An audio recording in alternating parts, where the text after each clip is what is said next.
हत्तरसंग येथील श्री संगमेश्वर प्रशालेत आषाढी एकादशी सोहळा संपन्न। दक्षिण सोलापूर तालुक्यातील हत्तरसंग येथील श्री संगमेश्वर प्रशालेत देवशयनी आषाढी एकादशी सोहळा संपन्न झाला। कार्यक्रमाच्या अध्यक्षस्थानी श्रीदेवी प्रकाश करजगी या होत्या। प्रमुख पाहुणे म्हणून प्रशालेचे मुख्याध्यापक एस बिराजदार यांची उपस्थिती होती। गावातील प्रतिष्ठित व्यक्ती, माजी विद्यार्थी देखील या सोहळ्यासाठी उपस्थित होते। कार्यक्रमाच्या प्रारंभी श्री विठ्ठल रुक्मिणी यांचे प्रतिमेचे पूजन मल्लिकार्जुन पुजारी, शिवपुत्र टाकळी यांच्या शुभहस्ते करण्यात आले। प्रस्तावनेत आषाढी एकादशीचे महत्त्व सांगण्यात आले।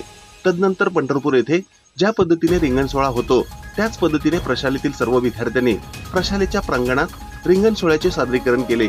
रिंगण सोहळ्यानंतर लेझिम नृत्य सादर करण्यात आले। तसेच देवभक्तीपर गाण्यावर विद्यार्थिनींनी नृत्य सादर केले। सामूहिक नृत्यामध्ये टिपरी, भरतनाट्यम अशा विविध नृत्य प्रकाराचे सादरीकरण करण्यात आले। तदनंतर प्रशालेतील सहशिक्षक UC बिराजदार यांनी आपल्या मनोगतातून एकादशीचे महत्त्व सांगितले। त्यानंतर प्रशालेचे मुख्याध्यापक, शिक्षक वृंद, विद्यार्थ्यांनी मिळून रिंगण सोहळा सादर केले। कार्यक्रमाच्या अखेरीस सर्व विद्यार्थ्यांनी मनसोक्त फुगडीचा आनंद लुटला। ही बातमी संकलित केली आहे संपादक गुरुदादा गायकवाड यांनी।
ताज्या घडामोडी पाहण्यासाठी आजच महाराष्ट्र सुखदेव न्यूज या YouTube चॅनलला लाईक आणि सबस्क्राइब करा। ताज्या घडामोडी पाहण्यासाठी आजच महाराष्ट्र सुखदेव न्यूज या YouTube चॅनलला लाईक आणि सबस्क्राइब करा।